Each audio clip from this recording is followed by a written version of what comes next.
Today I am with the ethylene oxide unit. So EO is the molecule we make in Geismar, or one of the plants that we have in Geismar.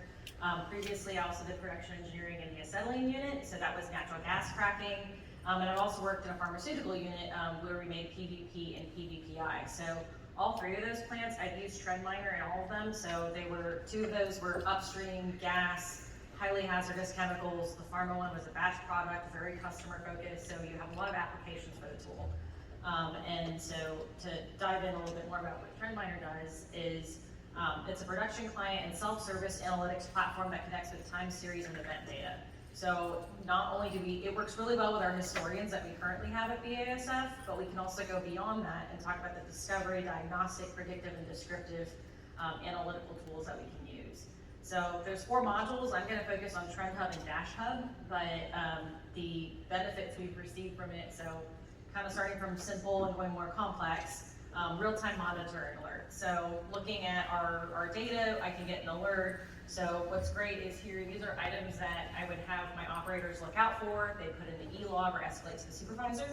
And so now with real-time monitoring alerts, I get direct information sent, or I get the information sent directly to me. We've also got saved views. So these are the tags that I'm going to be looking at frequently. I have to pull up often, and now they're all in one data set for me to use. And then building on top of those views, I get layers and dashboards. So as I mentioned, I'm out in the field a lot. I don't really have time to produce dashboards all the time, but using the Dash Hub with TrendMiner, it's really easy to take stuff that I've already worked on and turn it into a dashboard. So I'll talk a little bit more about that. But first on the monitoring, so again, these are gonna be things that I don't really have time to look at, or maybe I don't want to create a new alarm for my operators, so instead there's going to be an email that gets sent out.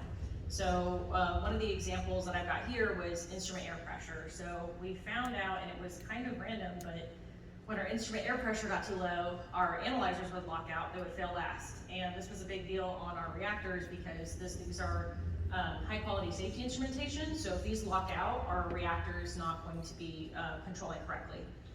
So we don't know why, and we were working on a fix to get it done, and in the meantime, we were actually able to set up the monitoring alert. So it's something that I don't need my operators necessarily to look at. Yes, they get an alarm, but they may not make the connection to the instruments.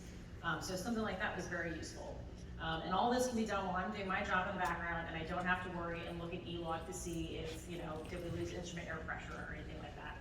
But the example I want to dive into today is about flare monitoring. So we have environmental requirements on our flares. So you need to make sure that your BTUs, your natural gas flows, you're getting complete combustion, all this is all regulated, and if you have any deviations, you have to report that to an agency. And my environmental specialist kept telling me in the morning before tier 2s, by the way, you had an issue with your flare last night. I'm like, why are you telling me how my plant was running? So I ended up setting up this alert because I wanted to find out beforehand, and probably something I forgot to mention, so this was new instrumentation. So we had just installed it from our turnaround and started up. So set up the monitor, figured, okay, that'll at least let me get ahead of it so I'm not blindsided when he comes in. And actually later that week, the supervisor got an email, and it said our flare flows had gone out, and he was actually able to troubleshoot, and we found out we didn't have an alarm set up on the instrument. So this whole time, that's why we didn't know what was going on, is someone got a notification. So not only that, but I was also able to make this predictive. So once we got it set up and figured out what was going on, now I can figure out before the instrument's before we're out of compliance, that we can catch this.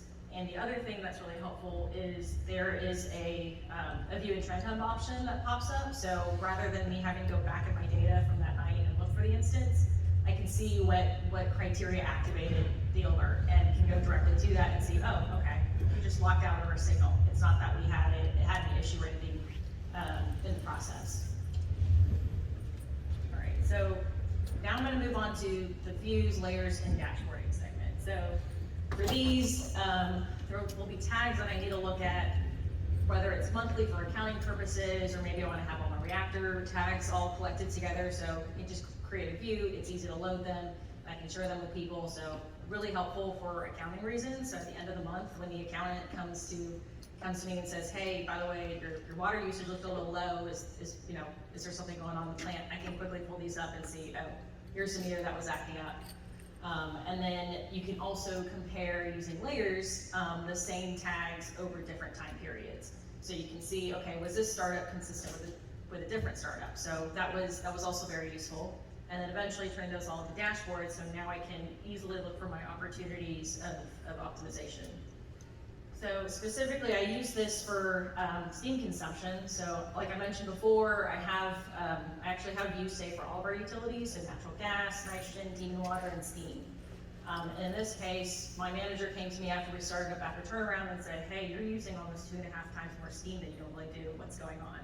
So after a turnaround, you kind of expect your equipment's cleaner, you expect to use less utilities, but we'd also actually put in a new catalyst. So the thing with our catalyst is it produces heat as it ages, and putting in fresh catalyst would produce less heat and therefore less steam. So the way this all balances out is we actually reuse the heat that we produce in our process. So knowing that we were using more steam was, maybe it's a catalyst, but maybe we have a deeper issue we need to look at because it did just come up from a turnaround. So actually using TrendMiner, I was able to compare the startups. I pulled up our startup from 2019 and one from 2022, and was actually able to see, so the top line is actually our production rates. So luckily they're very similar in this case, but you can see that our steam usage was actually very similar across the startup. So very quick and easy answer to the question of, hey, why are you using so much more steam? But that got me looking a little deeper, and I actually added all of our steam users for our exchangers. And looking at that, there's also a scatter plot option in TrendMiner here. So I have, you have all your variables going across I've got my production rates and then all the different users. And I want to focus specifically on this one in the corner. So this one happens to be the steam flow to one of our reboilers, our stripper. So noticing here when I zoom in on the plot, you've got a histogram and you've got your scatter plot. So on the top left is our production rates, and then on the one on the right is going to be the steam flow. So the interesting thing here was, okay, it looks like we kind of partitioned, I think BIDO, right, is the way you would look at that histogram. Oops, and then you see it too on the steam flow. So I was kind of curious, I didn't feel comfortable saying we had an optimal place of steam flow, so let me break this down a little bit more. So one of the other features we got in TrendMiner is search functions. So rather than me manually going through and finding instances that meet a criteria, I can create a search criteria that will set up for whatever I'm looking for. So in this case, I wanted to narrow down my production rates. I thought that had some sort of an impact on it. And I'm just looking for above and below a certain number. So those Boolean conditions are really easy to use the filter option here. All right. So searching for that, I wanted to break down based off of 600 tons per day. So here you go. So now we've taken that graph that you previously saw, and I now split it into above and below 600 tons, and I actually see what looks like much better boundaries. Like it's almost symmetrical right here, right? So that helps because, like I mentioned before, we have different steam consumptions at the beginning and end of catalyst life. And so now I think I have found my minimum and maximum ranges for steam optimization on this specific piece of equipment. So now I repeat the exercise for below 600 tons, and in this case, I also was able to put another condition on the search. So you can have and or functions on this as well. So I also want to look for anything that was above 400. Just the way our plant runs, we don't do 0 to 400, it's just 400 is our minimum. So doing that, I find that I have a much tighter window on my bounds, but I have a better idea of what my steam consumption looks like at those rates. So now I take all of that and we create a dashboard. So this is the Dash Hub interface, and what you can see here is I've also added conditional formatting. So all those scatter plots that you saw a few slides back, I've now taken all those tags and turned them into a dashboard, which is a lot more user-friendly to look at. So in case I was troubleshooting, the red means, hey, go look at it, you're using more than you should. The green means you're good. Blue would be, okay, you're in between the green and the red. If you got time today, look at it. So the comparison here for below 600 and above 600, which was important because you actually get different results. So there is a little bit of a lag between me screenshotting these, but trying to get them within a few seconds. But If I'm below 600 tons, I would be looking at 3 different readings and trying to see why we were using more or less steam in those areas. But in reality, we were actually running 650 that day, and so I really only need to look at 2 areas. So having that ability to dive deeper into the data and being able to do this all very quickly makes it very easy to parent on what to do. All right, so to summarize, the 3 kind of tools that I talked about were monitoring tools, so really quick, easy alerts. I use them for inventory alerts, equipment status. You can even go as in-depth as I mentioned as environmental monitoring, but real-time alerts sent to your stakeholders directly and without interrupting everybody's everyday routines and things that they might be doing that day. There's also great value in using views, so whenever you're troubleshooting and you want to look at a collection of tags together and you want to sort them together, and then you can also take those views and start using layers and dashboards. So with the layers, you can compare your different time periods, and then with dashboarding, very easy, very apparent visualization. So the best part about all of this is you don't have to be an expert. So part of me mentioning,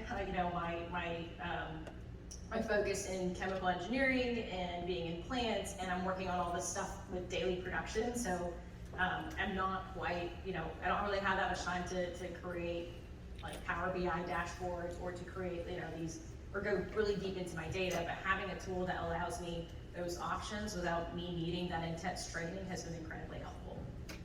So with that, I know the booths are now closed, but if you need any or have any interest in talking to our TrendMiner folks, we've got Eduardo, Ivan, and Ali who's sitting over there too. So please reach out if you've got any questions. So that's it.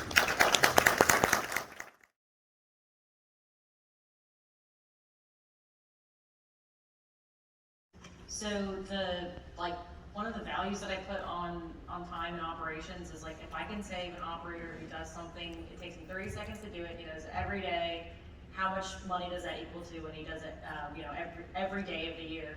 And by creating these alerts and by trying to find these opportunities for improvements, we freed up a lot of time for the guys. So they have less alarms, so something that would traditionally be turned into an alarm, I just turn into a monitor and it goes directly to the right person. So you save a lot of time. And then one of the other big things that we saw was our communication improvements. So when I was in the acetylene unit, that plant, the way it's located in the site is BASF Geismar's a wind site, so all the plants are connected. So if one goes down, it's like some dominoes. So lucky me, acetylene was one of the first dominoes. So by having these alerts set up in real time, I can get notifications if my plant trip, if reactor trip, things like that, and get ahead of everything. So I saw a big improvement in the communications and our stakeholders appreciating that we gave them more time back to react to any upsets. Actually minutes, so it's really easy. The thing that takes me time is I keep getting moved to different plants, so I have to keep relearning the new plants. So trying to find the tags and then connect which ones to do it, but it takes minutes. So just setting up, all right, type in my tag, all right, add it here, save, and I'm done. And setting up the alerts is the same thing, there's maybe 3 or 4 buttons involved, so it's really simple.